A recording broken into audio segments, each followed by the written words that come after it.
ನಮಸ್ಕಾರ ಸ್ನೇಹಿತರೆ, RCB ಎರಡನೇ ಕಪ್ ಗೆಲ್ಲೋಕೆ ಕೆಲವು ಗಂಟೆಗಳು ಮಾತ್ರ ಬಾಕಿ ಇದೆ. RCB ಮತ್ತೆ ಕಪ್ ಗೆಲ್ಲಲಿ ಅಂತ ಫ್ಯಾನ್ಸ್ ದೇವಸ್ಥಾನಗಳಲ್ಲಿ ಪೂಜೆಯನ್ನ ಮಾಡ್ತಾ ಇದ್ದಾರೆ. ಸಿಕ್ಕ ದೇವರಿಗೆ ಹರಕೆಯನ್ನ ಕಟ್ತಾ ಇದ್ದಾರೆ. RCB back to back cup ಗೆಲ್ಲಲಿ ಅಂತ ಕೋಟ್ಯಾಂತರ ಅಭಿಮಾನಿಗಳು ದೇವರಲ್ಲಿ ಪ್ರಾರ್ಥನೆಯನ್ನ ಮಾಡ್ತಾ ಇದ್ದಾರೆ. ಆದರೆ RCB ಕಳೆದ ಸಲ ಕಪ್ ಗೆದ್ದಾಗ ಆದ ಘಟನೆ ಒಂದು ಕಪ್ಪು ಚುಕ್ಕಿಯಾಗಿ ಉಳಿದಿದೆ.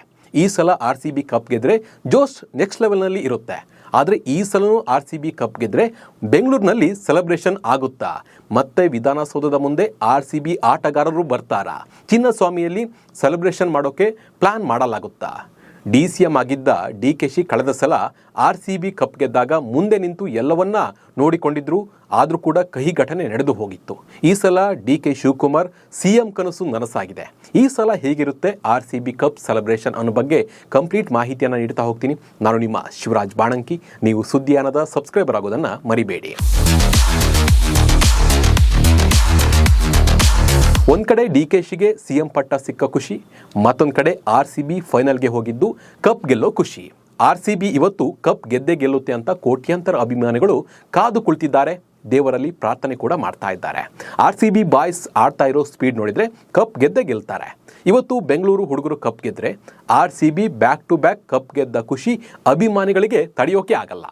ಜೋಶ್ ನೆಕ್ಸ್ಟ್ ಲೆವೆಲ್ನಲ್ಲಿ ಇರುತ್ತೆ. ಯಾಕಂದರೆ ನಾವು ಕಳೆದ ಸಲವೇ ಆದ ದುರಂತವನ್ನು ನೋಡಿದ್ದೇವೆ. 18 ವರ್ಷ ಬಿಟ್ಟು ಕಪ್ ಗೆದ್ದ ಖುಷಿ 18 ಗಂಟೆ ಕೂಡ ಇರಲಿಲ್ಲ.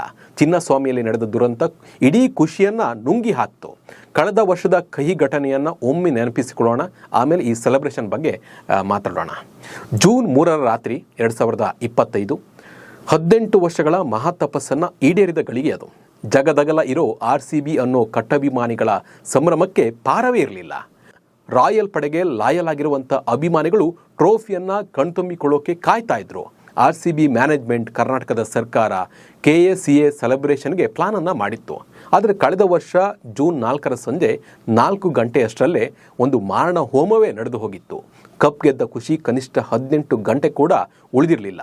11 ಅಭಿಮಾನಿಗಳು ಕಾಲ್ತುಳಿತಕ್ಕೆ ಸಿಲುಕಿ ಜೀವವನ್ನೇ ಬಿಟ್ಟಿದ್ರು. ಅವತ್ತು 4 ಗಂಟೆ ಅಷ್ಟೊತ್ತಿಗೆ ಗೇಟ್ ನಂಬರ್ 20ರಲ್ಲಿ ನೂಕಾಟ ತಳ್ಳಾಟ ಜೋರಾಗಿತ್ತು. ಆಗ ಸಿಬ್ಬಂದಿ ಇದ್ದಕ್ಕಿದ್ದಂತೆ ಗೇಟನ್ನು ಓಪನ್ ಮಾಡಿದ್ದಾರೆ. ಅಷ್ಟೇ ಆಗಿದ್ದು. ಜನ ಒಂದೇ ಸತಿ ನುಗ್ತಾರೆ. ನೂಕಾಟ ತಳ್ಳಾಟ ಆಗಿ ಕೆಲವರು ಕೆಳಗೆ ಬೀಳ್ತಾರೆ. ಬಿದ್ದವರ ಮೇಲೆ ಕೆಲವರು ಕಾಲಿಟ್ಕೊಂಡು ಹೋಗಿದ್ದಾರೆ. ಪರಿಣಾಮ ಕಾಲಡಿ ಸಿಲುಕಿ 11 ಜನ ಅಸ್ವಸ್ಥರಾಗಿ ಪ್ರಾಣವನ್ನೇ ಕಳ್ಕೊಂಡಿದ್ರು. ಫ್ರೀ ಟಿಕೆಟ್ ಮಾಡಿದ್ದೇ ಇದಕ್ಕೆ ಕಾರಣವಾಗಿತ್ತು. ಯಾಕಂದರೆ ಫ್ರೀ ಟಿಕೆಟ್ ಅಂತ ಹೇಳಿದ ತಕ್ಷಣ ಮೆಟ್ರೋದಲ್ಲಿ, ವೆಹಿಕಲ್ಗಳಲ್ಲಿ ಜನ ಚಿನ್ನಸ್ವಾಮಿ ಕಡೆ, ವಿಧಾನಸೌಧ ಕಡೆ ನುಗ್ಗಿ ಬಂದಿದ್ದರು.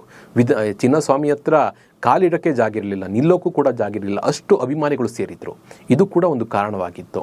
2025ರ ಈ ಒಂದು ಟ್ರಾಜಿಡಿ ಬಳಿಕ BCCI ಸ್ಟ್ರಿಕ್ಟ್ ರೂಲ್ಸನ್ನು ಜಾರಿಗೆ ತಂದಿತ್ತು. ಏನು ಕಪ್ ಗೆದ್ದ ತಂಡ ಆ ರೂಲ್ಸನ್ನು ಫಾಲೋ ಮಾಡಬೇಕು ಅಂತ ಹೇಳಿತ್ತು. ಹಾಗಿದ್ರೆ ಆ ರೂಲ್ಸ್ ಏನು ಅಂತ ನೋಡ್ತಾ ಹೋಗೋಣ ಬನ್ನಿ.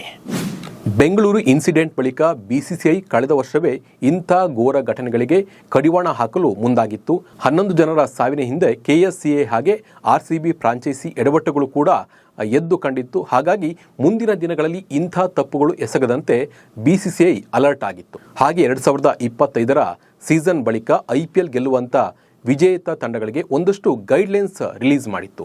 ವಿಜಯೋತ್ಸವ ಪರೇಡ್ ನಡೆಸೋಕೆ ಮುಂದಾಗಿದ್ರೆ ಮೊದಲು IPL ಹಾಗೆ BCCI ಮ್ಯಾನೇಜ್ಮೆಂಟ್ಗೆ ತಿಳಿಸಬೇಕು. ಕಾರ್ಯಕ್ರಮ ಎಲ್ಲಿ, ಯಾವಾಗ, ಎಷ್ಟು ಗಂಟೆಗೆ ಅನ್ನೋದನ್ನೆಲ್ಲ ತಿಳಿಸಿ ಮೇಲಾಧಿಕಾರಿಗಳಿಂದ ಅನುಮತಿಯನ್ನು ಪಡೆದುಕೊಳ್ಳಲೇಬೇಕು ಅಂತ BCCI ಸೂಚಿಸಿದೆ. ಯಾಕಂದರೆ RCB ತಮ್ಮ ವಿಕ್ಟರಿ ಪರೇಡ್ ಬಗ್ಗೆ ಕಳೆದ ವರ್ಷ IPL ಮ್ಯಾನೇಜ್ಮೆಂಟ್ ಗಮನಕ್ಕೆ ತಂದಿರಲೇ ಇಲ್ಲ.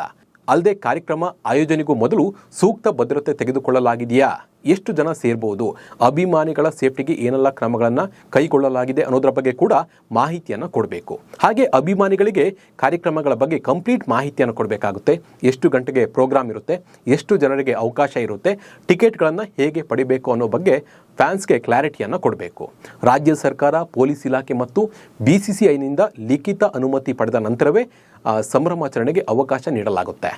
ಹಾಗೆ ವಿಮಾನ ನಿಲ್ದಾಣದಿಂದ ಕಾರ್ಯಕ್ರಮದ ಸ್ಥಳದವರೆಗೆ ಸುರಕ್ಷತೆ ಖಚಿತಪಡಿಸಿಕೊಳ್ಳಲೇಬೇಕು ಎಂದು BCCI ತಿಳಿಸಿದೆ. ಇನ್ನು ಕಳೆದ ಸಲ ವಿಧಾನಸೌಧದ ಮುಂದೆ RCB ಆಟಗಾರರಿಗೆ ಸನ್ಮಾನ ಮಾಡಲಾಗಿತ್ತು. ಆದರೆ ಅಲ್ಲಿ ಫ್ಯಾನ್ಸ್ಗೆ ಸರಿಯಾದ ವ್ಯವಸ್ಥೆ ಇರಲಿಲ್ಲ. ಮರದ ಮೇಲೆ ಹತ್ತು ಕೂತಿದ್ರು, ಬಸ್ ಮೇಲೆ ಕೂತಿದ್ರು.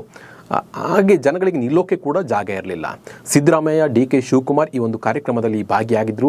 ಡಿ ಕೆ ಶಿನೇ ಮುಂದೆ ನಿಂತು ಆಟಗಾರರನ್ನು ವೆಲ್ಕಮ್ ಮಾಡ್ಕೊಂಡಿದ್ರು. ಘಟನೆ ನಡೆದ ನಂತರ ಇದಕ್ಕೂ ಸರ್ಕಾರಕ್ಕೆ ಸಂಬಂಧವೇ ಇಲ್ಲ ಅಂತ ಅಂದಿದ್ರು. ಅದು ಕೂಡ ನಿಜ. ಯಾಕಂದರೆ RCB ಮ್ಯಾನೇಜ್ಮೆಂಟ್ ಸರ್ಕಾರದ ಜೊತೆ ಸರಿಯಾದ ಮಾತುಕತೆಯನ್ನು ನಡೆಸಿ ಈ ಒಂದು ಕಾರ್ಯಕ್ರಮವನ್ನು ಆಯೋಜನೆ ಮಾಡಿತ್ತು. ಈಗ DKಶಿ ಪಟ್ಟಾಭಿಷೇಕಕ್ಕೆ ತಯಾರಿ ಕೂಡ ನಡೀತಾ ಇದೆ. CM ಆಗಿ ಪ್ರಮಾಣ ವಚನ ಸ್ವೀಕಾರ ಮಾಡೋಕೆ ತಯಾರಿ ಆಗ್ತಾ ಇದೆ. ಇಂಥ ಹೊತ್ತಲ್ಲಿ ಇವತ್ತು RCB ಕಪ್ ಗೆದ್ರೆ ವಿಜಯೋತ್ಸವ ಮಾಡೋ ಬಗ್ಗೆ ಹೆಚ್ಚು ತಲೆ ಕೆಡಿಸಿಕೊಳ್ಳೋಕೆ DK ಶಿವಕುಮಾರ್ ಹೋಗಲ್ಲ ಅನ್ನೋ ಮಾತು ಕೂಡ ಕೇಳಿ ಬರ್ತಾ ಇದೆ. ಹೀಗಾಗಿ ಈ ಸಲ RCB ಕಪ್ ಗೆದ್ರೆ ಬೆಂಗಳೂರಿನಲ್ಲಿ ಸೆಲೆಬ್ರೇಷನ್ ನಡೆಯೋದು ಡೌಟ್. ನಡೆದರೂ ಕಳೆದ ಸಲ ಆದ ತಪ್ಪುಗಳನ್ನು ತಿದ್ದಿಕೊಂಡು ಟೈಮ್ ತೆಗೆದುಕೊಂಡು ಕಾರ್ಯಕ್ರಮಕ್ಕೆ ಪ್ಲಾನ್ ಮಾಡಲಾಗುತ್ತೆ. ಈ ಬಗ್ಗೆ ನಿಮ್ಮ ಅನಿಸಿಕೆ ಮತ್ತು ಅಭಿಪ್ರಾಯವನ್ನು ಕಾಮೆಂಟ್ ಮೂಲಕ ತಿಳಿಸಿ. ನಮಸ್ಕಾರ.